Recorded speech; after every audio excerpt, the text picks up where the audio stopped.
Welcome to the Alex Salmond Show and to a very special edition. The show is celebrating our first anniversary, and today we'll look back at what some of our guests have had to say over the last year. Now, we filmed in Brussels, Geneva, Beirut, Dublin, New York, Washington, Gibraltar, Barcelona, Brittany, Strasbourg, and of course, Scotland. But first, to what has become a fixture of our show, your tweets, your messages, and your emails. And over to Alex. Yes, Taz, and a big selection this week, thanks largely to our Facebook premiere, which had a record audience. And first up is Louise Hogg, who says, it was interesting to hear folk from the House of Lords. I love that phrase, folk from the Lords.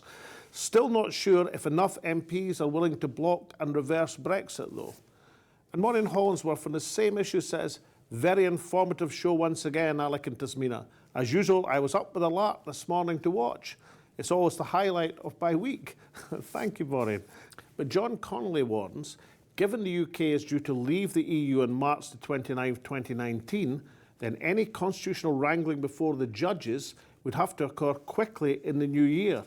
Well, John, I think the Luxembourg Court hearing on Article 50 is going to be at the end of this month, so there might well be time enough. And now a couple of messages from the pro-Brexit point of view. Paul Freeman says, I want Brexit and Scottish independence. Awkward. What is the point in leaving the UK to then make the EU our new ruler? And in the same vein, Murray Goodfellow says, at what point will you address the 38% of us who voted to leave?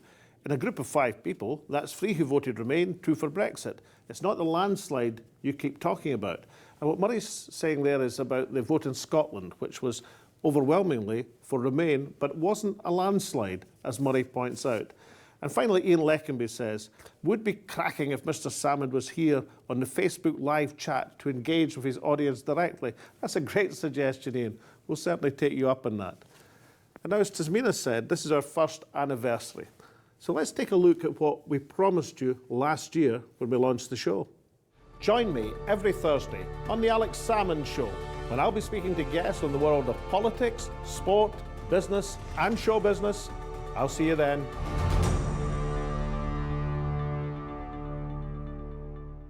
Welcome to another part of our set here at the Alex Salmond Show. Now, last year, Alex went to Beirut to interview one of the world's most experienced leaders, President Michel Aoun of Lebanon. Someone who remembers as a boy General de Gaulle seizing Lebanon from Vichy control and declaring independence in 1941. And I can see, Alex, you're wearing the same suit. Yeah, I bought it in Beirut, but I've changed my shirt. So General Aoun, a very cool customer. As you say, he's seen it all in his many, many years in power and politics. But the day I interviewed him, he just extracted his prime minister from the tender mercies of Saudi Arabia and was reassembling his cabinet. He speaks great English. He conducted the interview in Arabic, but his English is excellent. And I had an audience with him before the interview proper. And he said to me, he said, First Minister, can you explain to me the differences and the similarities between Scotland and Lebanon? I said, well, differences, climate. You know, Scotland can be a bit parky, you know, it can be a bit cold. Lebanon's got a wonderful climate, sir. And he said, and the similarities? So I said, well, we're both small countries with large expatriate populations. He goes, yes, yes. He says, but no, I was thinking more, we both have problems with our neighbours. So let's see what he had to say. And what would your message be as President of Lebanon to the major regional powers, firstly to Saudi Arabia and then to Iran? بعتقد إنه السلام هو بجيب الازدهار وبجيب الأمان. I think that peace provides prosperity and security for all, and war is a loss for everyone because all the resources of any country are wasted during any war. And instead, these resources could be used to contribute to the country's prosperity and development. بازدهار البلد واستقراره.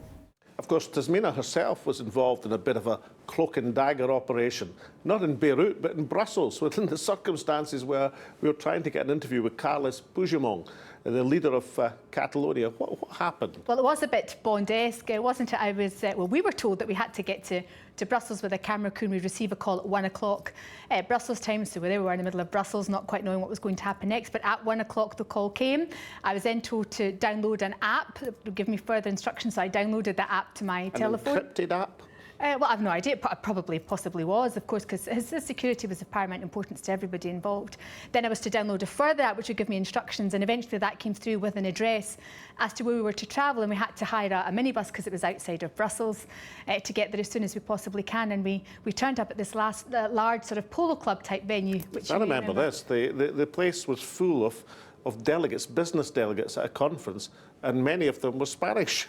They were indeed, and I was a bit worried because we knew, of course, the President in exile was about to turn up and there was lots of Spanish delegates there, and I felt I needed to speak to them and give them some instructions. Oh, I remember that bit as well. You give them firm instructions that if they put any pictures on the internet, the social media, they'd be sued by a Scottish lawyer jointly and severally. They certainly have a fear of Scots law because they did exactly what they were told. And of course, it was a terrific interview. And it was his first major interview in English. It was a tragic day because I see directly the violence in my face. The school in my hometown, there are a lot of injuries. Of course, Catalonia has featured highly on the show's agenda throughout the year, and recently you were in Barcelona to interview the new president, Quim Torra.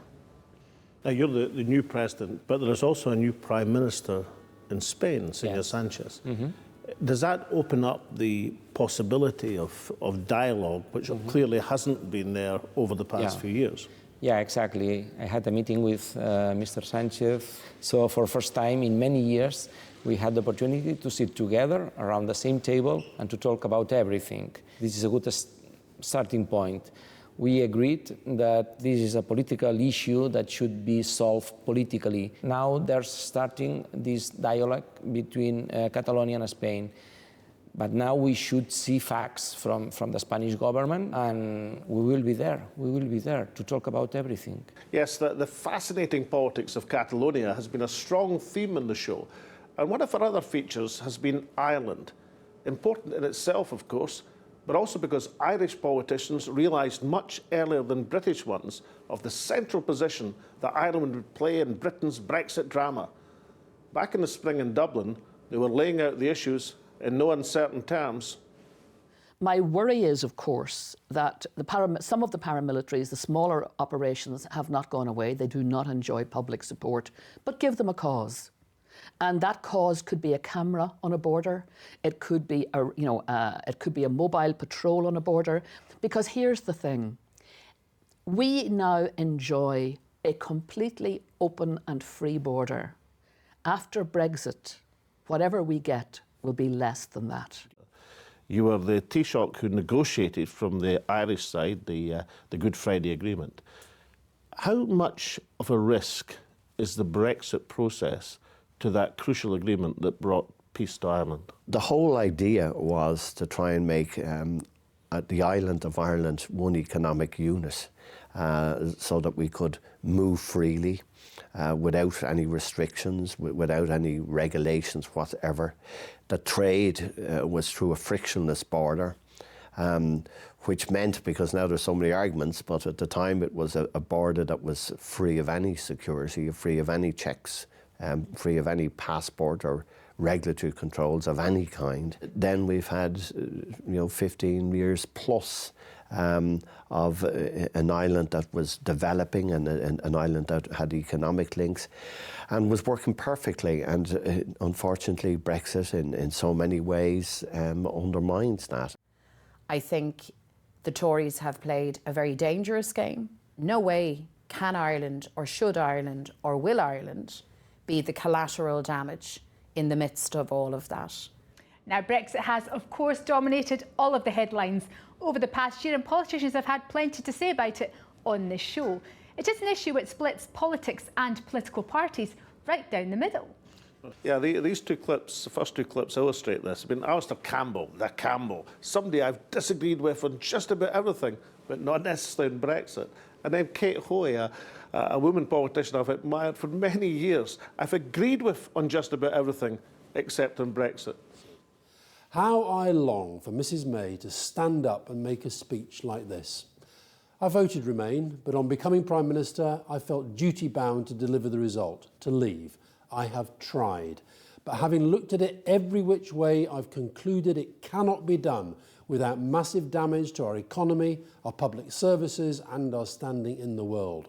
Parliament voted overwhelmingly before the referendum to accept its result. And the government repeated that promise in an expensive pamphlet delivered to every home. It must go ahead to show the British people that politicians can keep their promises. 90% of UK scientists were for Remain, and the reason is very clear. We're internationalists, and the EU has been our team. The government has moved its negotiating position to accommodate the demands of Europe. And it's impossible then to do a deal with someone when you show such weakness. And I mean, I think that the Prime Minister has at this stage now got to consider, does she dig her heels in? Does she even take back some of the compromises she's already offered to the EU and say, I'll tell you what, we're going to have a fight about this now? Now, trade talks are usually about lowering barriers, country on country or whatever. Certainly not raising barriers with 94, which is about more than half the number of countries in the WTO. So it's quite a staggering undertaking the UK is endeavouring at the moment. I can't wait for it to happen. And I really do believe that the United Kingdom is going to do incredibly well. On these trade talks that we're talking about, when we leave in 2019, then Liam Fox will be able to start those negotiations in earnest. And of course, the European debate, the Brexit debate, which is very lively, is also now central to the Scottish constitutional debate, which is also lively. I believe passionately that Britain should remain in the European Union. It's a great edifice, a great historical purpose to the whole operation. We should be celebrating that. But instead, the party has decided to look at the Brexit vote, be concerned about upsetting people when the nation's crying out for leadership. But the important point is that once we know the deal between the UK and the EU, then I think we then need to map out very clearly a way forward as quickly as possible towards achieving independence. We need independence as urgently as possible so that we can get Scotland back up to the top echelons of economic performance and realise the benefits of our own resources for our own people. In plain person's language, it means the MPs could strike it out if the court finds in their favour. What would be the political implications if such a judgment was handed down? Well, they're huge, because at the present moment we've got Theresa May and indeed her colleagues that are left supporting her saying it's her way checkers or the highway and no-deal Brexit.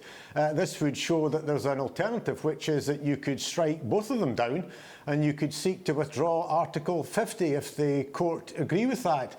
It's been both a privilege and a pleasure to have interviewed some of the strongest women in politics, present and past. Starting first with the inimitable Baroness Helena Kennedy and, of course, the former presiding officer of the Scottish Parliament, the wonderful Tricia Marwick. Half of the population in this country is female, and so we should be proactively pursuing changes in the institutions which govern this country. That means we have to change Parliament, and we have to have equal numbers of men and women in there. All parties should be required to have all women shortlists as seats become available, and we should start this between now and the next election. People say to me, it must have been a huge thrill for you to be the first woman presiding over the Scottish Parliament, and of course it was. But I used to say in response to that, yes, but I was also the first presiding officer who did not go to a private school. And of course, who could forget your fascinating interview with Edwina Currie? Yeah, she's some lady, and that was some set I was interviewing her on. In fact, one of our viewers tweeted about the set, and Edwina responded back, asking where it come from, all of these creatures, animals, all this wallpaper. But she said it was a special room that she paid for money she'd received from doing either I'm a Celebrity or Big Brother, but it is quite something else. I've got a giraffe behind me. Ah, yes, well, perhaps I should tell you that myself and Louisa, our series director, decided that there was a gorilla behind you in the first place, and we thought we'd move that to behind Edwina and substitute it for the giraffe. I've not told Edwina that yet either. What would I do without Louisa? Even when you speak to people now, if you say the name Edwina Currie, they say curried eggs or make some reference to it. Very few political controversies have lasted that length of time. Well, could I say first of all that being a health minister under Margaret was a wonderful experience, because she was actually a radical prime minister. If you could convince her of something, she would say, go for it. And she'd give the opportunities and the finances and the wherewithal to get things happening. She would fire questions at you. And you had to have the figures. You had to have everything written on the inside of your forehead. She didn't like it if you were shuffling up papers. She would fire a question, you had to have an answer, even if it was wrong. Alex, you could write her afterwards and say, well, I said 55 million, but it's actually 56 million. She'd be fine with that. But you couldn't say, I don't know. Coming up after the break, we turn to showbiz, sport, and some of the human interest stories we've covered here on the Alex Salmond Show. Welcome back to our review of the first year of the Alex Salmond Show. Now, when I started this programme, I had no idea I'd get the opportunity to interview Winston Churchill, aka the actor Brian Cox, or for that matter, to play Carnegie Hall. So welcome to Carnegie Hall, Alex. Thank you so much, Gina. You know the joke, how do you get to Carnegie Hall? Which is? Some buy a ticket, but some have to have their own show. Now, listen, you started as an usher here. I did. Where were you? All the way up there to that back light. I was in the balcony, October 1, 1974. I remember calling my father saying, I heard Ella Fitzgerald and they were paying me $6 a night. Of the politicians you've played, I mean, have you, because you played a range of politicians, I mean, most recently Churchill, an extraordinary performance in the film last year, the Churchill film. But you played a range, you played Michael Martin, the Speaker of the House of Commons. Yes, so have you got a favourite? My favourite character I played was Nye Bevan. All right. I did a film about Nye Bevan, which was written by a wonderful writer called Trevor Griffiths, and this was in the 90s, and it was about his last days, and it was a fantastic film, and he was an extraordinary character because he was the guy who created the National Health Service. Of course, whilst in New York City, Alex also had the chance to catch up with the Tartan Day Parade. However, New York still commands the most colourful displays. Here they place a premium on big and brash. Most of the tartans on display at the parade are of a traditional variety, but there are modern Scottish designers who see kilts as a cool choice of wear, not just for a Sunday best. Over the past few months, we've had the opportunity to cover a number of human interest subjects, including Islamophobia. I spoke to Baroness Uden.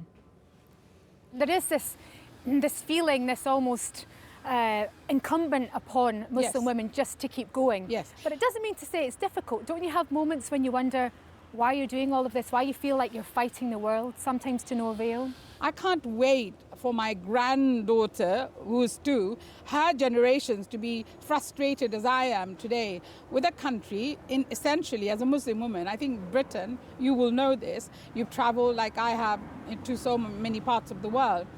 It's one of the best places to be a Muslim woman, but not in the political platform, not in a political arena. During the month of April and May, 19 members of the Conservative Party were either expelled or suspended because of the unsavory remarks they made regarding the Muslims. We also covered the disturbing rise in anti-Semitism. Yeah, I had the privilege of speaking to Freddie Nola, Holocaust survivor, living quietly in London for many years. What a joy it was to speak to him. And then I spoke to the chief rabbi, who had some really strong views on the importance of commemorating the Holocaust. Naturally, I had false papers. For 100 francs, I bought myself some false papers, and I changed my name to Robert Metzner, born in Alsace-Lorraine. So that worked for a while. They didn't identify who you really were. That's right. But then you were discovered. I met a girl, I fell in love with her. Jacqueline was her name. And I told her that I was in the resistance.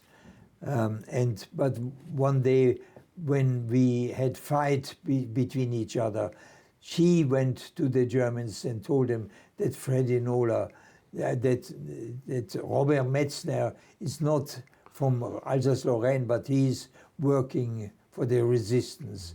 Anti-Semitism is a threat to our entire society. So the fact that the British nation are investing in this initiative is of enormous significance, and most of all to our Holocaust survivors, because they are really deeply worried. What's going to happen beyond their own lifetime? We need to let them know that we're going to carry their torch for them. We will guarantee that we will remember the Holocaust, and more importantly, we'll remember the lessons of the Holocaust. Of course, sometimes showbiz and human interests come together. Let's hear from Debbie Arnold in the moving story of her mother. With me is Debbie Arnold, whose mother Mary came to London on the very last train as part of the Kinder Transport programme. Welcome to the Alex Salmond Show, Debbie. Hi, Alex. Thank you for having me. Now, your mother told you a great deal about what she remembers, so tell me exactly, how old was she? What did she remember about the getting on the train? What was the last time she saw your grandparents? Well, she remembers sitting on her papa's knee and him saying to her, if you hear yes and no, you're in England. So she knew those words in English.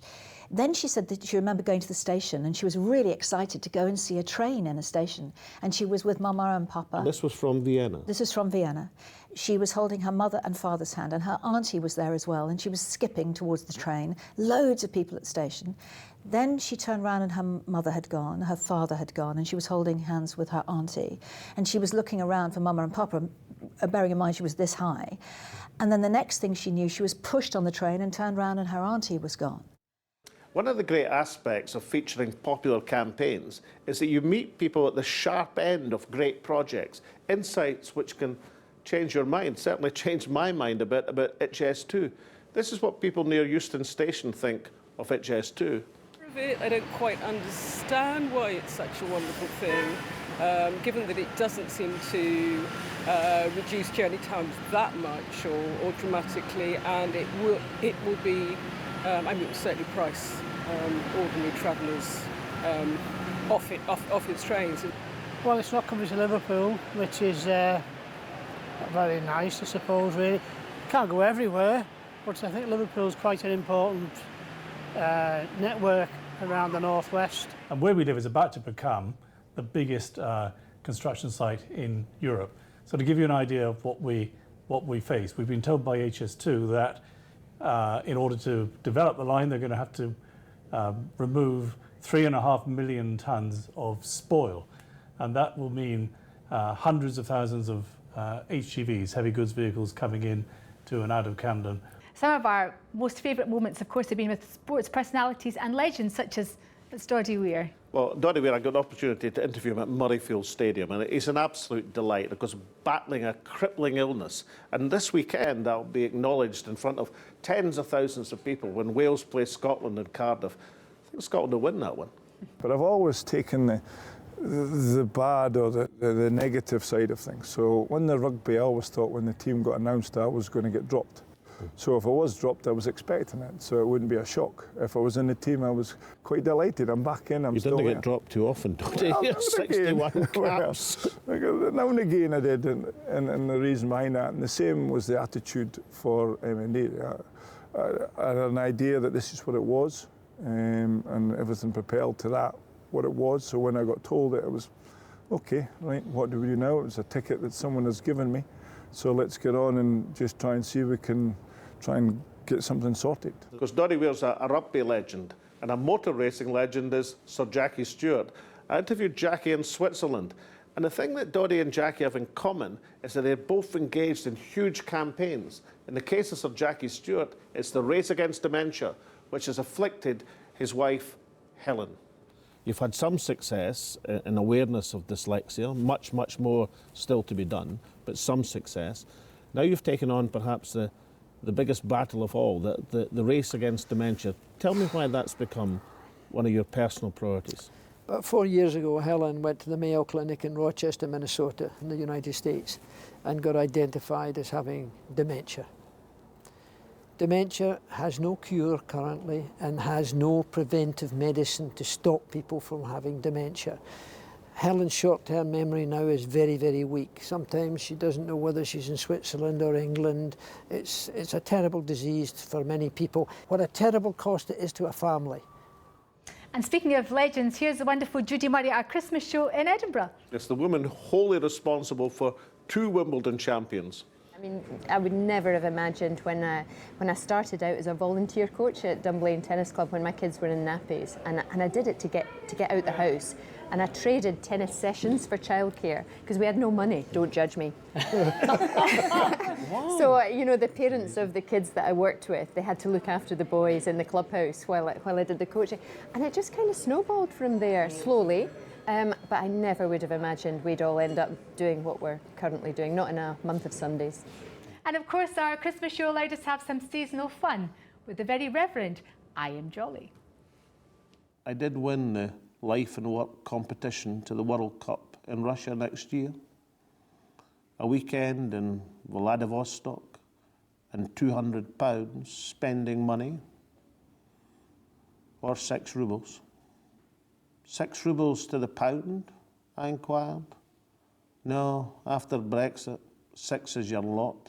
The very Reverend Putin has signed me up for his new television show. Songs of praise, I inquired. No, just the praise, came the reply. Well, that's a pretty lively first year. Now, tell me, Tasmina, what have you got planned for the coming year? Well, certainly the next couple of episodes, a bit of a change in tone to commemorate Remembrance Sunday. And that's starting, of course, with an episode. We've got a couple of episodes, actually, in fact, on the Lancastria. Here's a taster. One of the most remarkable aspects of the Lancastria disaster is that in many ways it's better remembered in France than it is in Britain. And so, Tasmina, of all the clips we've seen, of all the interviews we've conducted, what's your favourite? Is it one of my eloquent outros, perhaps? I think even more exciting than one of your famous summing ups for me has been Ryan Joseph Burns, who on our Burns special gave us a wonderful rendition of A Fond Kiss, and I think it's apt that he plays us out of the show today. So thank you all for joining us on this special anniversary edition. We hope to see you all next week. And from all of us here at the studio and all of the wonderful team at the Alex Salmond Show, it's goodbye. For now. A fond kiss and then we sever. A farewell lasts forever. Deep in heart-wrung tears I'll pledge thee. War and sighs and groans I'll wage thee.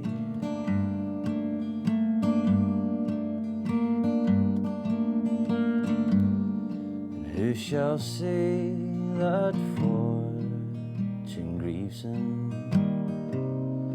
while the star of hope she leaves him? Mean a cheerful twinkle lights me, dark despair around.